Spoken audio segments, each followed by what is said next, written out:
at the point where we see the People's Republic of China promoting something called the Confucius Institute. I don't know if you have one here in Mexico City yet. I'm sure you do because we've got them everywhere else. The purpose of the Confucius Institute, of course, is to promote the study of the Chinese language, but also of Chinese culture, with a focus on Confucianism as an important part of Chinese culture. And then there's Korea. Wow. In 1961, a general named Park Chung-hee came to power through a military coup d'etat. 2 years later, he took off his uniform, ran for president, was elected president, and as I think all of you know, eventually became president for life.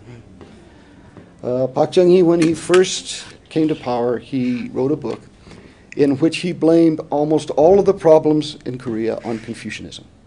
He's very much echoing the arguments that Yi Gwang-soo was making in this, in his treatise on remaking the nation.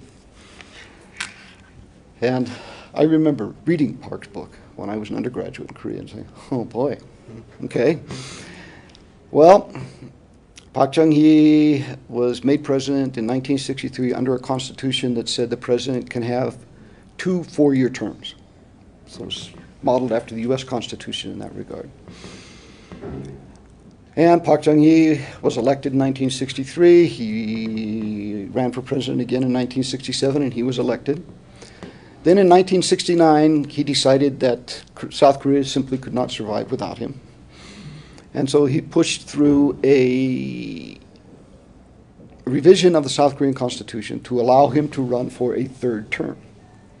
There was a great deal of opposition to this, but he and his ruling party pushed it through, the National Assembly there in Korea. In 1971, there was an election. Park Chung-hee won, of course, but the election was very, very close. And there are many people who say that, in fact, if the election had been honest, Park Chung-hee would have lost. Well, this kind of scared Park Chung-hee, and so he declared martial law late in 1971. And then in 1972, he abolished the Constitution, created a new Constitution, which in effect made him president for life. Bad guy. But at this point, Park Chung-hee is rethinking Confucianism. And he says, yeah, it's pretty good stuff, some of this stuff. So he was at that time pushing something called the New Village Movement, which was designed to reconstruct Korean rural communities. And then he decided to create a new movement called the New Mind Movement, Seimao Mundo. And he appointed his daughter, Park Geun-hye, to be the spokesperson for this New Mind movement. And she traveled around the country to large political rallies, giving lectures on the importance of such Confucian values as loyalty, meaning obviously loyalty to the ruler, filial piety, proper order between senior and junior, and these typical Confucian themes. It was an amazing 180-degree turn. Several years before, Park Chung-hee was saying Confucianism was bad. Now he's saying Confucianism is good. Then we get into the 1990s. And by this time, Korea has really succeeded economically. It has also attained democracy starting in 1987. Whew. Almost blew that one, didn't I? And so some Korean scholars begin to make interesting arguments about the importance of Confucianism for contemporary Korea, about Confucian democracy, about Confucian capitalism. Representative group was the young scholars at Yonsei University who published something called Chantongwa Hyundai, which means tradition and modernity. And in this journal and elsewhere, they argued that Confucianism was essential for modern Korean development. And they made some pretty sophisticated arguments. It's not all stupid by any means. The interesting thing about these scholars is that the nucleus, the central group of this, people like Yu Sok-chun and what's his name, Ham Jae-bong. These were young scholars who were the children of men who had been high ministers under Park Chung-hee. And they had gone to the United States and to Great Britain, where they had gone to school, high school, undergraduate, graduate education. They got their training in sociology. They came back to Korea and they began to make these arguments about the utility of Confucianism, the importance of Confucianism for modern Korea.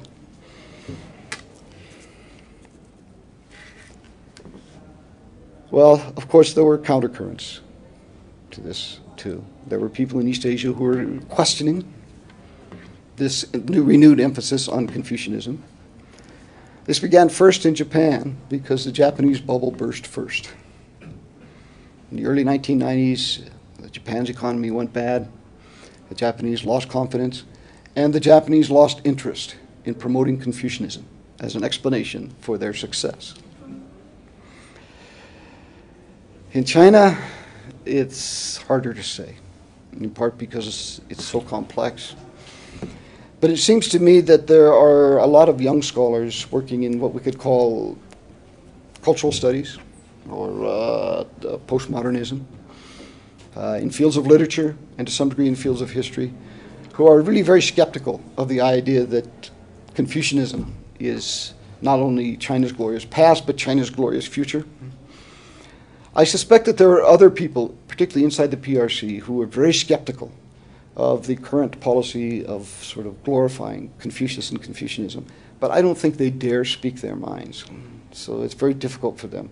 There are a few scholars who have come here to the West and have given papers and conferences and published in English, like Wang Hui, for example, who have been able to voice some sort of muted criticisms of this, raise some questions about it. But for the most part in the PRC, I don't hear much as questioning about it. What about in Korea? Korea during the 1970s and 1980s and into the early 1990s saw a very vigorous Minjung movement. Minjung is a term that means the people. It's a very complex definition, but it's Minshu in Japanese. It was a left-wing populist movement, highly informed by Marxist notions of history. And they were extremely hostile towards Park Chung-hee and his revival of Confucianism, and towards the group of young scholars at Yonsei University who were talking about Confucian capitalism and Confucian democracy. They were sounding a lot of the themes that went back to the 1920s and the 1930s in the leftist movements